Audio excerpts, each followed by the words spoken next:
Shalom, povo de Deus! Tudo na paz com você? É sempre o meu desejo que a paz de Deus, que excede todo o entendimento, ela guarde o coração, sua mente, até o dia de Cristo. Queridos, momento de pastoreio, nossa agenda diária de Deus conosco.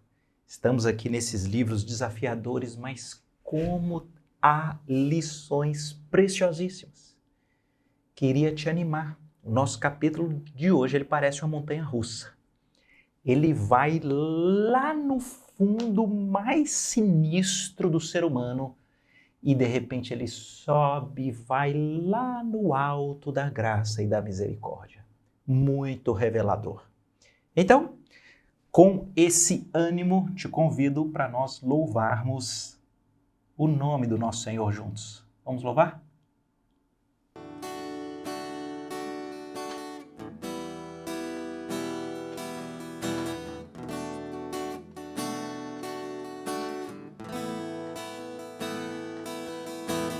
Existe um rio, Senhor,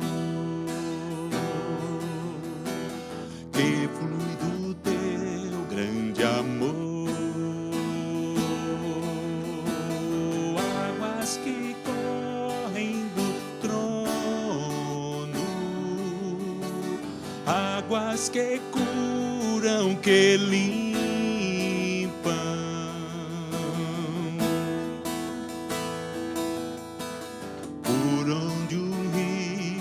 Passar, tudo vai transformar, pois leva a vida do próprio Deus, e esse rio está neste lugar.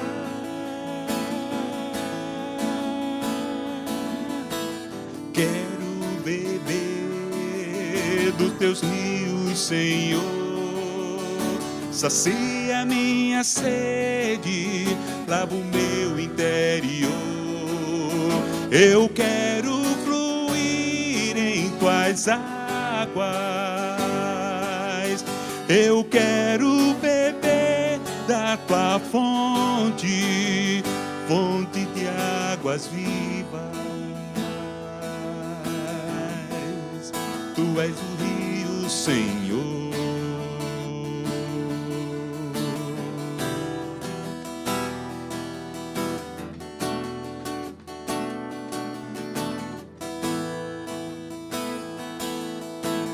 Existe um rio, Senhor, que flui do teu grande amor,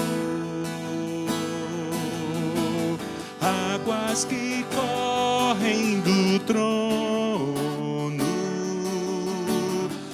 águas que curam, que limpam.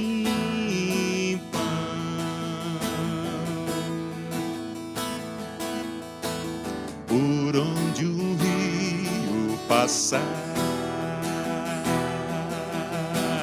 tudo vai transformar,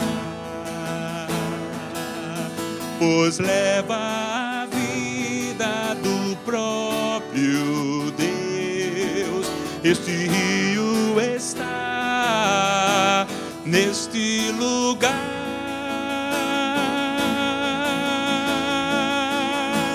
Quero beber dos teus rios, Senhor, sacia minha sede, lava o meu interior. Eu quero fluir em tuas águas, eu quero beber da tua fonte, fonte de águas vivas. Tu és a fonte, Senhor. Tu és o rio, Senhor. Tu és a fonte, Senhor.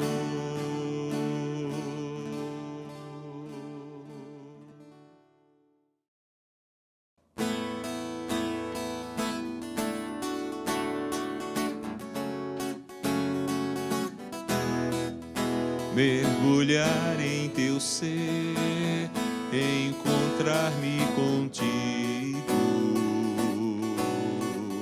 Meu maior prazer, ser teu amigo, ouvir tua voz, as batidas do teu coração. Fala, Senhor, ensina-me a tua canção, mergulhar em teu ser, encontrar-me contigo. Meu maior prazer, ser teu amigo, ouvir tua voz, as batidas do teu coração. Fala, Senhor, me ensina a tua canção, conhecerei e prosseguirei em conhecer-te, Senhor. Me lançarei com tudo que sou nas profundezas do teu imenso amor. Te amarei com meu coração, com todas as minhas forças, e cantarei louvores a ti, meu Deus, meu Redentor. Mergulhar em teu ser, encontrar-me contigo, meu maior prazer, meu maior prazer, ser teu amigo, ouvir tua voz, as batidas do teu coração. Fala, Senhor, fala, Senhor, ensina-me a tua canção, conhecerei e prosseguirei em conhecer-te, Senhor. Me lançarei com tudo que sou nas profundezas do teu imenso amor. Te amarei com meu coração, com todas as minhas forças, e cantarei louvores a ti, meu Deus, meu Redentor. Conhecerei e prosseguirei em conhecer-te, Senhor. Me lançarei com tudo que sou nas profundezas do teu imenso amor. Te amarei com meu coração, com todas as minhas forças, e cantarei louvores a ti, meu Deus, meu Redentor, a ti, meu Deus, meu Redentor.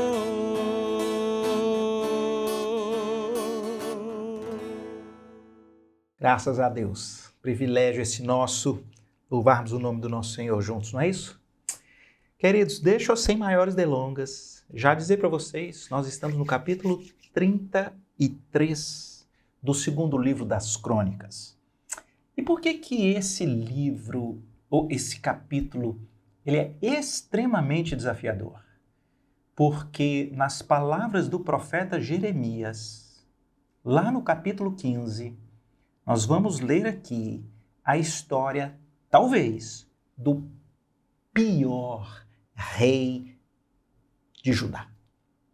Lembre-se que Judá, depois da divisão do reino de Israel em Israel do Norte e Judá no Sul, é o reino de Judá, aqui do Sul, onde tem Jerusalém, que segue a dinastia de Davi. Pois é muito triste, porque desses, se não me falha a memória, 9, a Bíblia diz que eles fazem o que era mal perante os olhos do Senhor. E a Bíblia destaca esses maus caminhos, destaca Deus conduzindo a história como um pai que ama o filho, trazendo disciplina. Mas no capítulo 33, nós vamos ver a história do rei Manassés. Jeremias 15, 4, ele diz que Manassés foi talvez dos mais tenebrosos, sinistros, em pecado do reino de Judá. E aí, para te pontuar, nós vamos começar a ler. Ele é filho de Ezequias. Ezequias é aquele rei dos capítulos anteriores, um rei que fez o que era reto perante o Senhor. Ele foi tratado por Deus quando quis se ensoberbecer. Mas aqui, ensinável, cuidado por Deus, pastoreado. Mas versículo 1 do capítulo 33 do segundo livro das Crônicas diz que tinha Manassés 12 anos de idade, quando ele começou a reinar. E 55 anos ele reinou em Jerusalém. Uau, muito tempo, né? Atenção, porque isso aqui é muito triste. Fez ele o que era mal perante o Senhor, segundo as abominações dos gentios que o Senhor expulsara de suas possessões diante dos filhos de Israel. Porque ele tornou a edificar os altos que Ezequias, o seu pai, tinha derrubado. Levantou altares para Baalins, são ídolos. Daquelas nações cananeias antigas, fez postes ídolos, se prostrou diante de todo o exército dos céus e o serviu. Continua o texto dizendo que ele edificou altares na casa do Senhor, da qual o Senhor tinha dito que em Jerusalém poria o nome dele para sempre. Veja, versículo 5. Também edificou altares a todo o exército dos céus nos 2 átrios da casa do Senhor. Deixa eu só parar por aqui, acho que você está entendendo. Muito curioso, porque quando a Bíblia fala de reis que fizeram o que era mal, muito comum dizer que eles fizeram o que era mal semelhante aos reis do Israel ali da parte norte. Mas esse aqui não.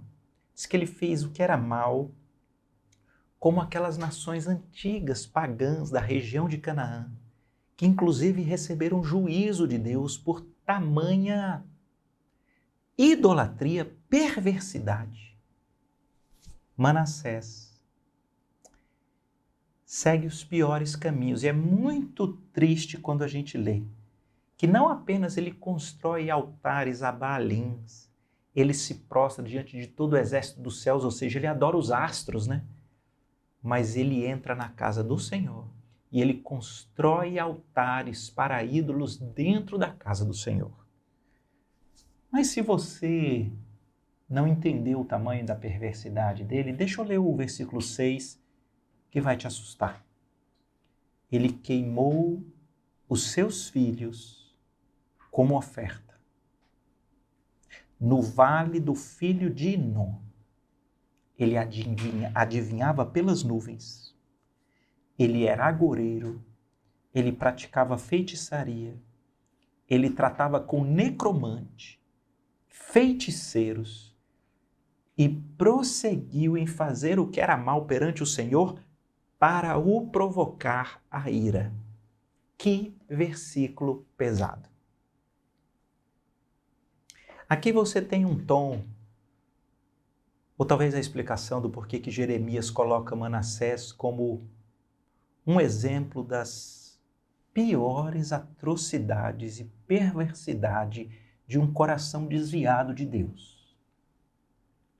Porque além dele entrar por todo tipo de prática contra Deus, adivinhação pelos céus, feitiçaria, consulta aos mortos, o texto diz duas coisas muito assustadoras. Primeiro, o texto diz que ele sacrificou os próprios filhos como oferta a deuses estranhos.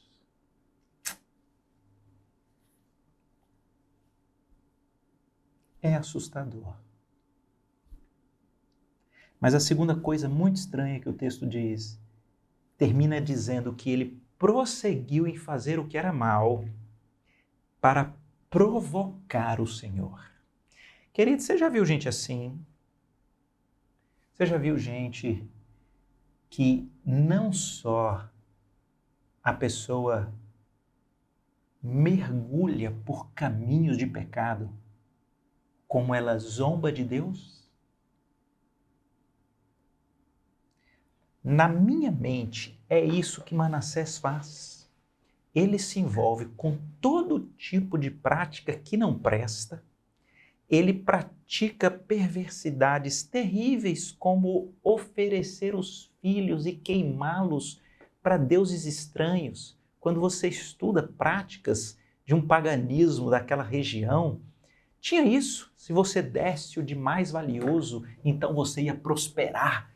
Ele queima os filhos e eu fico imaginando ele zombando de Deus. Eu fico imaginando talvez ali em Judá, porque veja, o rei anterior foi Ezequias. A turma seguia o Senhor. Eu fico imaginando muitos dizendo, Manassés, você está louco? E eu fico imaginando ele zombando. Que Deus o quê? E Deus faz lá alguma coisa? Esse Deus michuruca? Bons são os deuses dessas nações em volta. Eu fico imaginando, porque o texto diz que ele prossegue em fazer o que era mal para provocar a ira do Senhor. Queridos, esse é Manassés. Não é tenso? Então, eu queria te propor algo. Vamos imaginar que nós temos aqui agora a condição de julgar Manassés. Como é que nós faríamos? Condenado. Condenado o quê? Condenado à morte. Por quê? Porque o texto termina, eu vou ler o versículo 9. Preste atenção. Manassés fez errar a Judá e os moradores de Jerusalém, de maneira que fizeram pior do que as nações que o Senhor tinha destruído diante dos filhos de Israel. Manassés não apenas foi esse homem ímpio, idólatra, perverso, cruel, zombador de Deus, como ele influenciou toda a nação para os piores caminhos possíveis. É por isso, certamente é por isso que Jeremias diz que Deus simplesmente não pode ver um nível de perversidade, de atrocidade dessa e simplesmente não fazer nada. Um Deus que é santo, que é justo, ele não pode ver esse tipo de atrocidade em alguém que tinha tudo para conhecê-lo, servi-lo, adorá-lo, mas não só se desvia, como se desvia para as mais cruentas das práticas, como zomba de Deus, como influencia toda a nação ao caos. Qual o julgamento? Condenado. Condenado. E aqui eu queria falar uma coisa antes de nós seguirmos para o texto. E eu queria falar com você. Que essa altura aqui do campeonato, da nossa leitura, está dizendo, eu não gosto do Velho Testamento. Não gosto do Velho Testamento, é muito pesado e parece que tem muita coisa complexa, difícil e mais. Deus intervém nessas complexidades humanas com ira, com juízo, com disciplina. Ah, não, eu acho estranho. você não leu o capítulo 33 do segundo livro das Crônicas. Deixa eu dizer uma coisa para vocês. O Velho Testamento é uma benção, porque o Velho Testamento mostra o quanto que a natureza humana ela é muito pior do que o que a gente pensa. Muito pior. Você lê um rei desse aqui que tinha tudo para servir ao Senhor, queimando os filhos por conta de expectativas de uma prosperidade pessoal. Isso aqui é para mostrar o potencial destrutivo da natureza de pecado. Mas tem mais. O Velho Testamento mostra para nós que Deus, ele não é aquele velho que está no canto de uma sala fazendo e tudo pode. Não! Deus não pode compactuar com esse tipo de coisa. Então, o Velho Testamento ele tem que revelar para nós que nós precisamos desesperadamente de um Salvador. Ele mostra a nossa natureza. Ele mostra que nós mereceríamos a ira de Deus. Mas eu queria te convidar a ler o restante do capítulo 33. O texto diz assim a partir do 10, falou o Senhor a Manassés, falou ao povo, porém não deram ouvidos. Preste atenção no cuidado de Deus. Deus, pela sua palavra, com os profetas, chamando a atenção, se arrependa, volte. Eles estão aqui, zombando de Deus. Falou o Senhor a Manassés e o povo não lhe deram ouvidos. Versículo 11. Pelo que o Senhor trouxe sobre eles os príncipes do exército do rei da Síria, os quais prenderam Manassés com ganchos, amarraram-no em cadeias e o levaram à Babilônia. É tenso. Já ouviu falar na história da fama dos assírios? Os assírios têm fama de serem muito cruéis. Era o jeito deles mostrarem poder. O texto diz que o rei da Síria vem. Quando nós lemos aqui que eles prendem Manassés com ganchos, são grandes ganchos que atravessam essa camada supraclavicular aqui, Prendem com cadeias, são correntes, e levam a Babilônia, é arrastado. Manassés é profundamente humilhado, machucado, e o rei da Síria chega na Babilônia demonstrando o seu poder com tamanha crueldade em cima de Manassés. Atenção para a minha pergunta. Isso aqui é uma coisa boa ou uma coisa ruim? Espera aí, Roberto. Um rei assírio pegando um cara, botando ganchos, correntes, arrastando. Isso é uma tragédia. Aqui eu queria fazer um parênteses para falar sobre a soberania de Deus. Preste atenção, a Bíblia deixa claro que Deus não é o autor do mal, não é o autor do pecado.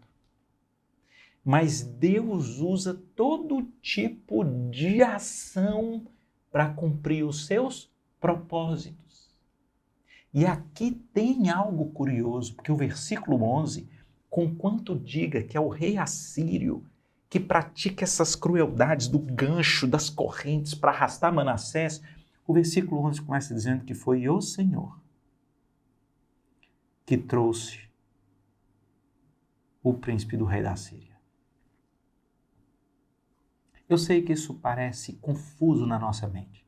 Estuda o livro de Jó que você vai entender. Deus não é o autor do mal, mas Satanás praticando o inimigo, praticando ali as maldades contra Jó, no final, os propósitos de Deus, que é de amadurecer Jó para Deus, que é abrir os olhos de Jó para que ele conheça Deus de uma maneira mais plena, os propósitos de Deus são cumpridos. Aqui é a mesma coisa. Deus fala pelos profetas, Manassés não dá ouvido. Mas Deus não deixa Manassés bem-sucedido nos seus maus caminhos. Ele traz uma disciplina. E a diferença, queridos, entre um enredo, uma história, para você saber se ela é a pior coisa ou a melhor coisa, é você olhar para a intenção de Deus e o que vai ser produzido ao final. Talvez eu esteja um pouco confuso, mas você vai entender. Porque no auge dessa aparente vitória do inimigo, Manassés está sendo tratado por Deus.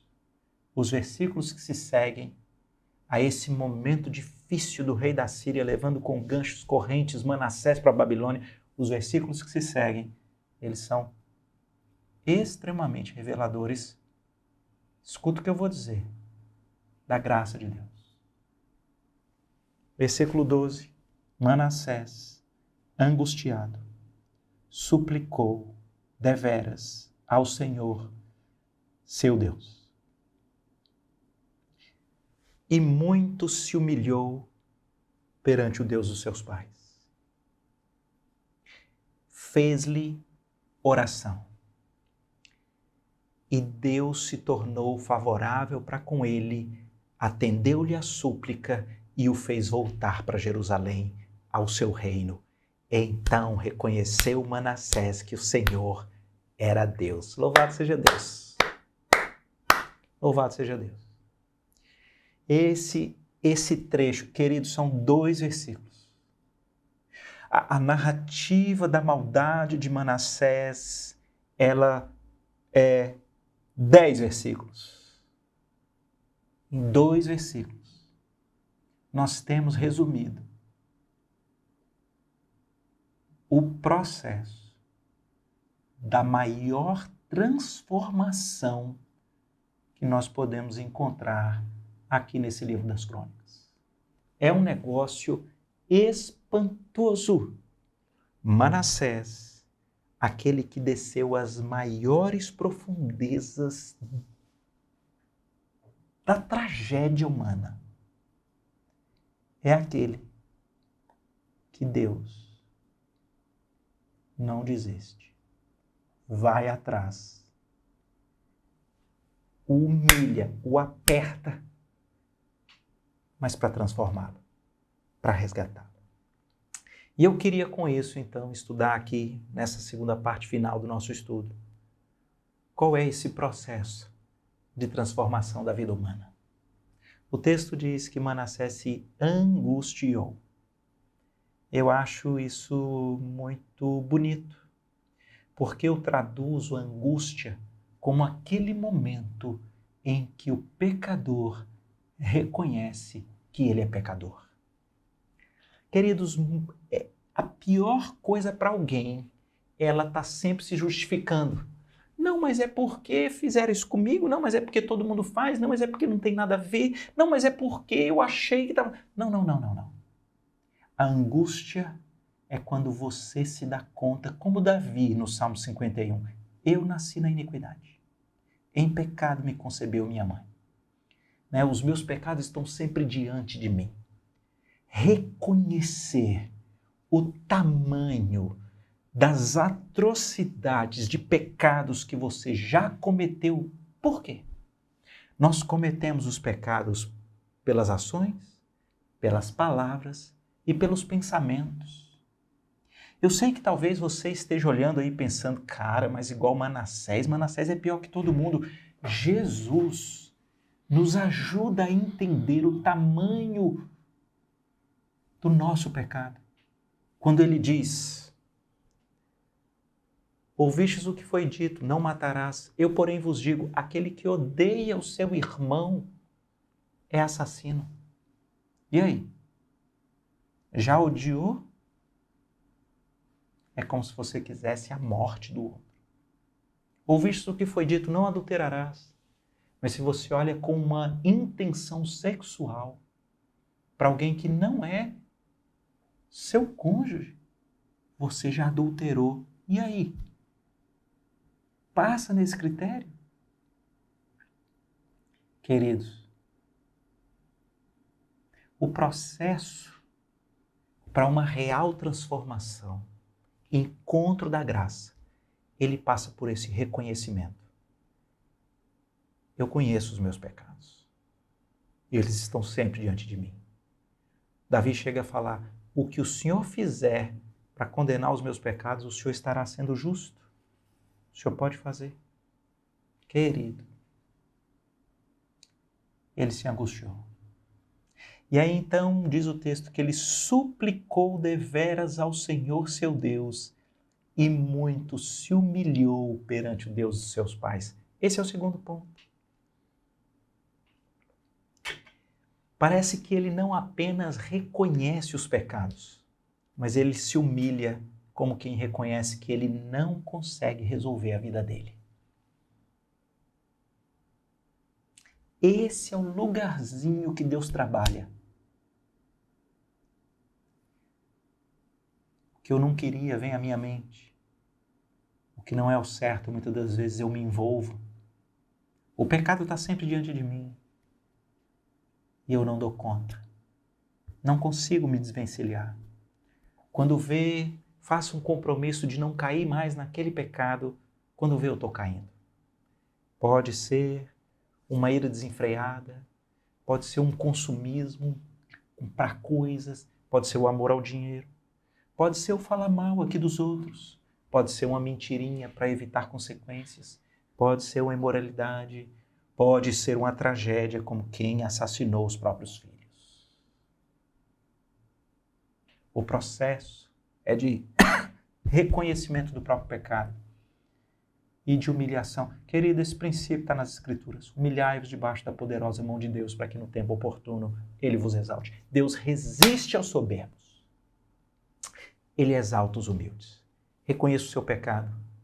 Humilhe-se diante de Deus como quem não consegue resolver a sua própria caminhada espiritual. Então, no versículo 13, misturado aqui com o 12, fez-lhe oração. Fez-lhe oração. O texto diz que ele suplicou. Muito interessante, né? Imagina alguém angustiado. O que é que eu fiz? Eu me prostrei diante de todo tipo de coisa que não presta. Eu caminhei pelos caminhos da sociedade em volta, que são caminhos que não prestam. Eu profanei o Senhor, eu zombei do Senhor, eu queimei os meus filhos como oferta a esse momento para que eu me desse bem, eu influenciei todos à minha volta para serem como eu contra o Senhor. Que angústia, humilhação, eu não sei o que fazer, eu não sei como resolver, eu não tenho como reparar, não está em minhas condições para poder resolver toda essa tragédia desse currículo que me condena. E a súplica, e a oração. Senhor, sê propício a mim. Tem misericórdia de mim. Ou como Davi orava nos Salmos, não me trate segundo os meus pecados e nem me retribua consoante a minha iniquidade. Querido, está aqui. O texto diz que Deus se tornou favorável para com ele, atendeu-lhe a súplica, o fez voltar para Jerusalém e Manassés reconheceu que o Senhor é Deus. O texto termina dizendo que ele volta e sai refazendo tudo de errado que ele tinha feito. Reorganiza tudo, tira tudo que não presta, acaba com as coisas. O versículo 15 diz que ele tirou de dentro da casa do Senhor aqueles deuses estranhos e as coisas tudo que ele tinha levado. Queridos, se tem uma expressão que muitas pessoas falam, que nós podemos usar aqui, que Deus é o Senhor da segunda chance. Eu queria aqui extrair essa outra lição. Às vezes, queridos, nós queremos misericórdia e graça para nós, mas queremos justiça e o fio da navalha para o outro. Eu estou dizendo isso porque algumas pessoas podem dizer assim, como assim no céu eu vou encontrar alguém que foi assassino, que foi estuprador, alguém que matou os próprios filhos, alguém que cometeu insanidade terrível como a da influência para o caos de todos que estão à volta, todo tipo de perversidade, eu não admito. Eu sempre fui tão correto e lutei, e aí como é que é no final? Você não entendeu a sua natureza. Você não entendeu. Não haveria esperança para nenhum de nós se Deus fosse ser justo. eu, você e Manassés não teríamos esperança. E deixa eu falar aqui agora para você, que é muitas das vezes assaltado pelo seu passado. Talvez você é paralisado porque Satanás é dono disso. Ele é quem diz para você: olha o que você fez, olha o seu passado. Lembre de como você afrontou o Senhor, lembre de como o seu pecado foi horrendo e agora você quer dizer que você tem uma vida com Deus. Para com isso, isso é Satanás que faz. Porque não há tragédia humana que a graça de Deus não possa reverter por completo.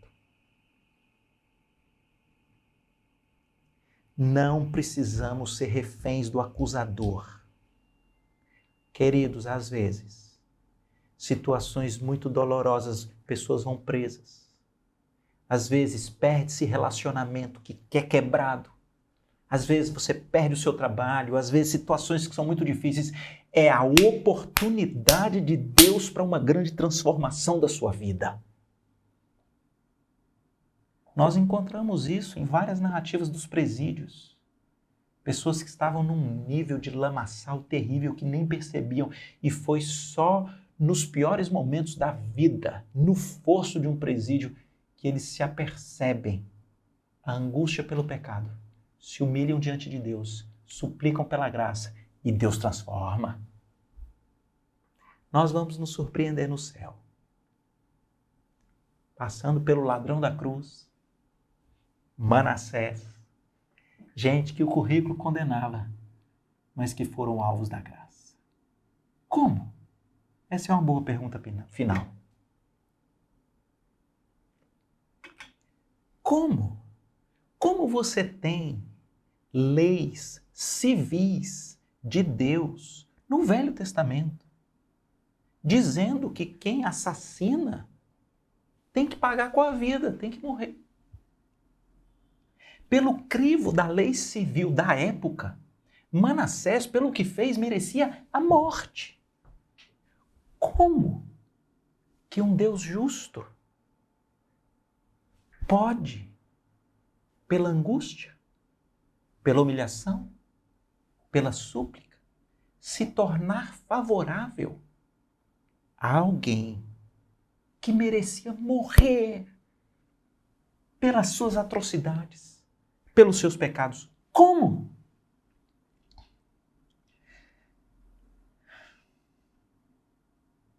Queridos, esse é o clímax da Bíblia. A resposta do como Deus conseguiu refazer a história de Manassés é o Evangelho. Tem uma coisa que precisa nos estarrecer. Sabe quem é? Que está lá em Mateus, no capítulo 1, como um ascendente de Jesus, um tataravô de Jesus, Manassés.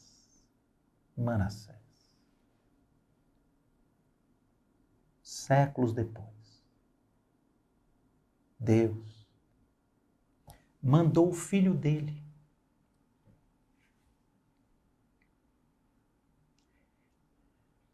e Deus derramou a ira justa e santa que um homem como Manassés, que queima os filhos, merecia. Deus derramou a ira santa e justa que Manassés merecia no próprio filho dele, no Senhor Jesus. Deus derramou a ira que um homem como Manassés, que ele se torna um zombador de Deus, se envolve com todo tipo de coisa que não presta e fica de zoação com o próprio Deus. A justa condenação que Manassés merecia, Deus derramou, despejou no filho dele, Jesus. A condenação que um homem como Manassés, que se tornou um influenciador do mal, fazendo com que todo Judá se envolvesse por caminhos muito piores do que as próprias nações que Deus tirara daquela região de Canaã, a justa, santa retribuição de condenação que Manassés merecia, Deus derramou no filho dele, em Jesus. Manassés pôde ser restaurado não é porque está tudo bem viver em crueldade, está tudo bem viver em idolatria, está tudo bem influenciar as pessoas à volta para os caminhos que não prestam, está tudo bem. Não é porque está tudo bem. Preste atenção, só perdoa quem paga. Nós sabemos disso. Só pode perdoar alguém pelo mal que cometeu quem pagou. Eu gosto de um exemplo, ele é muito simples, ele chega a ser pequeno demais, mas é para você entender. Imagine que você é assaltado na rua e levam o seu celular. E aí você, no dia seguinte, recebe a informação da delegacia de que encontraram o assaltante e encontraram o seu celular. E aí você vai à delegacia. Imagina que você chega lá na delegacia e fala, olha, me ligaram. Encontraram o assaltante? Sim. Você é o quê? Eu sou o delegado. Ai, que coisa boa, encontraram o assaltante, encontramos. E o meu celular estava com ele? Estava. Intacto. Intacto. Gente, que notícia boa. Então, quero pegar meu celular de volta. Aí o delegado diz, sabe o que é? Eu estava num momento aqui tão bom que eu o perdoei, sabe? Eu disse que ele podia ir embora. Você disse que o ladrão podia ir embora, disse. E o meu celular? Falei que ele podia levar. Sabe, eu perdoei. Peraí. Não. Como é que o delegado está perdoando? Alguém que cometeu uma afronta, que é um prejuízo, que a justiça exige uma condenação e um pagamento. Ele não pode fazer isso porque ele não assumiu o dano. Mas e se o delegado disser, eu perdoei? Ele foi embora com o celular. Mas eu paguei por um novo celular. Eu paguei. É um novo celular. Fiz todo o backup. Deletei o outro. Está aqui. E te entrego um novo. Nesse momento que o delegado paga e te entrega, ele pode perdoar. Queridos, Jesus pagou pelos nossos pecados. Ele é quem é hoje o nosso advogado junto ao Pai. Ele é quem pode dizer diante de Deus por que Manassés pode entrar na eternidade se ele assassinou os filhos queimando como oferta, se ele praticou todo tipo de feitiçaria, idolatria, consulta aos mortos, se ele influenciou da pior forma, porque Jesus se interpõe diante do Deus Pai e diz, é verdade, Pai, ele cometeu. Ele merecia a maior condenação justa e santa da tua ira. Mas olha aqui, Senhor, eu morri no lugar dele. Eu dei a vida perfeita para receber a condenação e a minha vida, a condição de filho, eu entreguei para ele. Nesse momento, Jesus perdoa os nossos pecados. É por isso que nós dizemos que a obra de Cristo, o sangue de Cristo, a crucificação de Cristo, ele ter morrido no nosso lugar e sendo condenado no nosso lugar, conquista o poder para nos perdoar. Não faltou justiça, Jesus cumpriu a justiça. Mas onde abundou o pecado, superabundou a graça. A história de Manassés é no Velho Testamento. Deixa eu dizer isso para você. Se você conhecer alguém que acha que não tem esperança pelo que já fez, se você conhecer alguém que acha que não tem solução, ou se você conhece alguém que tem coração duro e não admite a transformação de uma outra pessoa que fez algo terrível no passado, leia o capítulo 33, o segundo livro das Crônicas. É Velho Testamento, mas você vai entender que onde abundou o pecado, superabundou a graça transformadora, redentora, resgatadora de Deus. Vamos orar? Deus querido, obrigado, Pai. Que capítulo montanha-russa. Ele vai no pior da condição humana, até que ele mostra que a disciplina do Senhor é a melhor coisa que pode acontecer e que a angústia, com a humilhação, com a súplica, elas têm esse poder de abrir os portões da graça e que a tua graça é melhor do que a vida e que o Senhor pode sim nos visitar com graça, porque o teu Filho pagou pelo prejuízo. Ó Deus, obrigado por tão grande salvação. Aplica a tua palavra em nossos corações, em nome de Jesus. Amém. Queridos, e agora para encerrar, queria te convidar para apresentar no altar da graça do Senhor esse seu pedido, essa sua questão, essa sua sobrecarga. Vamos orar?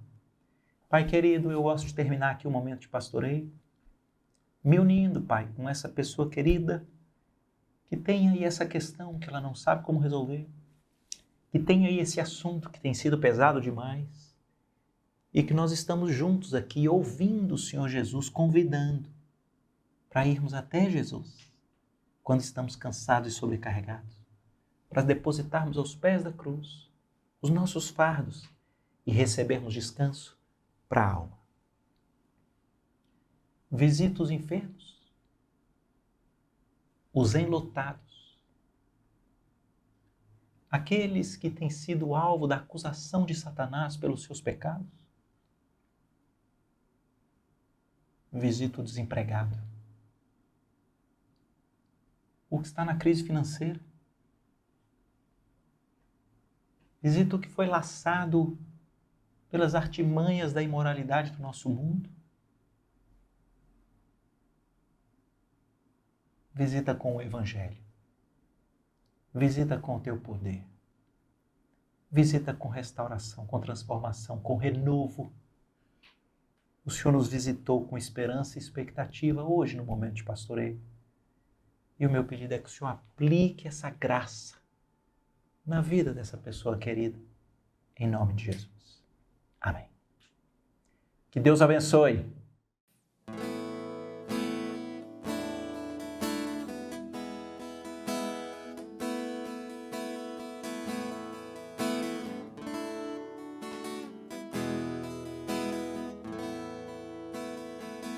Te amo, Deus, tua graça nunca falha. Todos os dias eu estou em tuas mãos. Desde quando me levanto até eu me deitar, eu cantarei da bondade de Deus. Tua doce voz que me guia em meio ao fogo, na escuridão, tua presença me conforta. Sei que és meu Pai, que amigo és. Eu vivo na bondade de Deus. És fiel em todo tempo. Em todo tempo tu és tão bom. Com todo o fôlego que eu tenho, eu cantarei da bondade de Deus. Tua doce voz que me guia em meio ao fogo, na escuridão. Tua presença me conforta. Sei que és meu Pai, que amigo és. Eu vivo na bondade de Deus. És fiel em todo tempo. Em todo tempo tu és tão bom. Com todo o fôlego que tenho, eu cantarei da bondade de Deus. És fiel, Senhor. És fiel em todo tempo. Em todo tempo tu és tão bom. Com todo o fôlego que tenho, eu cantarei da bondade de Deus. Tua bondade me seguirá, Senhor. Tua bondade me seguirá, Senhor. Eu me rendo a ti, te dou o meu ser, entrego tudo a ti. Tua bondade me seguirá, Senhor. Tua bondade me seguirá, Senhor. Tua bondade me seguirá, Senhor. Eu me rendo a ti, te dou o meu ser, entrego tudo a ti. Tua bondade me seguirá, Senhor. És fiel em todo tempo. Em todo tempo tu és tão bom. Com todo o fôlego que tenho, eu cantarei da bondade de Deus. Eu cantarei da bondade de Deus.